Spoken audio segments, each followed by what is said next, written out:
guys, welcome to our first video.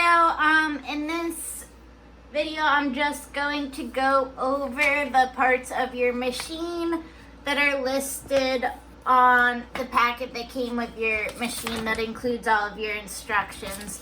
So this should have been under the presser foot when you got your machine. Make sure to keep this in a safe place because you'll need to refer back to it throughout the semester. And if you notice, mine only has markings on it because I crossed off a couple of the machine parts you guys don't need to know, but I will go over those.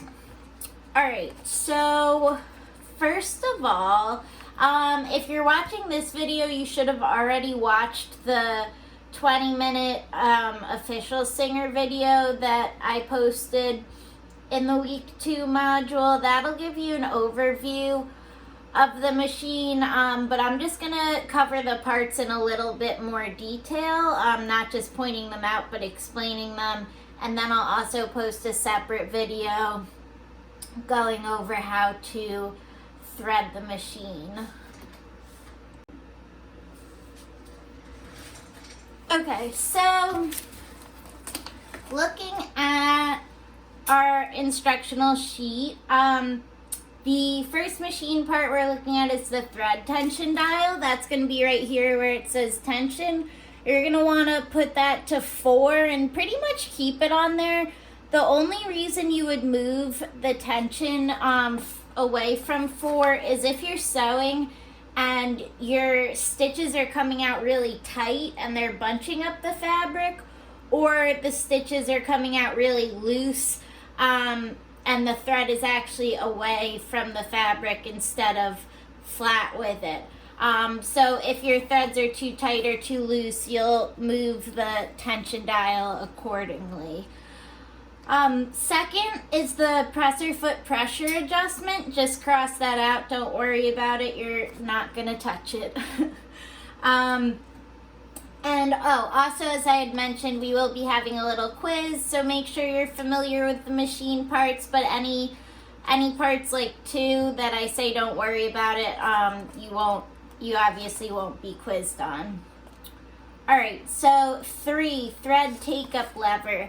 That is this metal piece in here that moves with the hand wheel and moves the thread as the needle goes up and down. So the thread take-up lever is really important because that's part of the threading process, and you have to make sure the thread gets tucked into there properly when you thread your machine.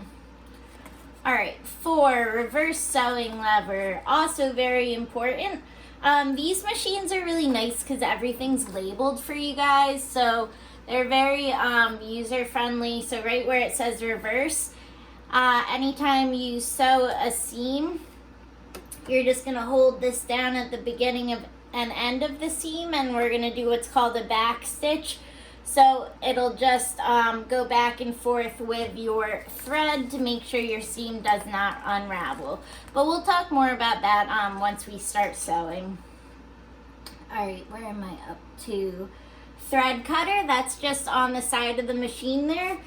That is one of your best friends. Anytime you're finished with the seam, you can just take the thread and snip it on here instead of having to always have scissors handy, even though you probably should.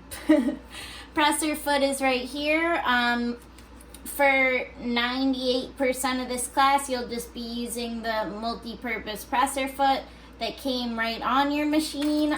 But in this little pack, you also have your buttonhole presser foot and your zipper presser foot, which we'll be using accordingly. Alright, needle plate cover. On the packet, it points to this. This plastic piece is really more like your bobbin case cover. This is really important, so don't lose it. And then the needle plate cover is just this entire metal piece.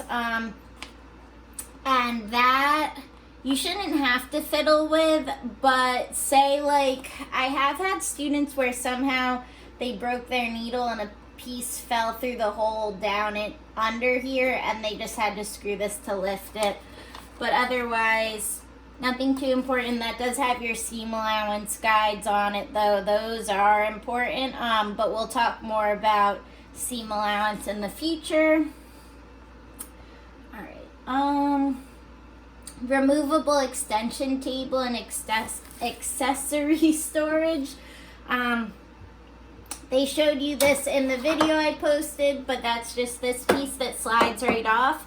Most of the time you're going to want to keep this on the machine so that you have more space available to sew on, but once in a while you'll want to take it off.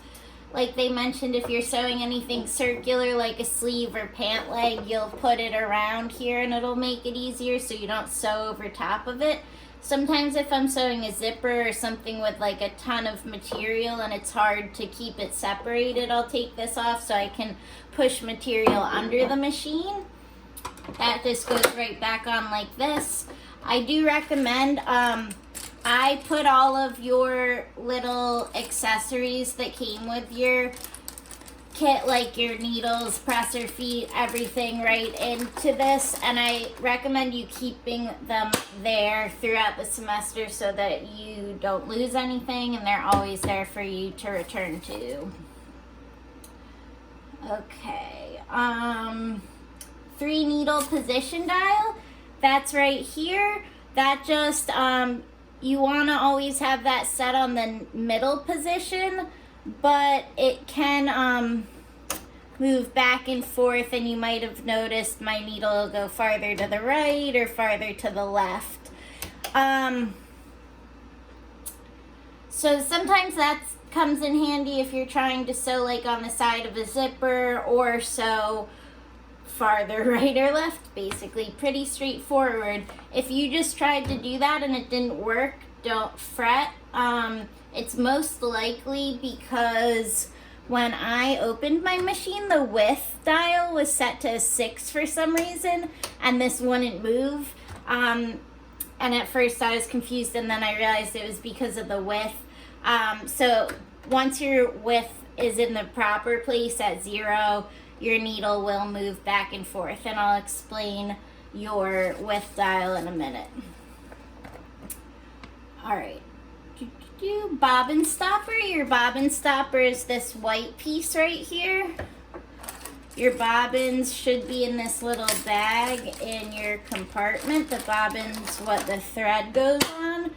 When we wind the thread later, it will go on the bobbin winding spindle, which is number 17, and to wind it you'll push it over next to the bobbin stopper, and as it's spinning, once the bobbin's full of thread, the thread will start to rub up against the bobbin stopper and it'll automatically stop it.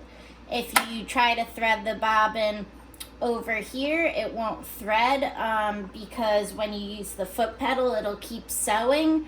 Moving the winding spindle to the right will let the foot pedal know that you're winding the bobbin as well. Alright.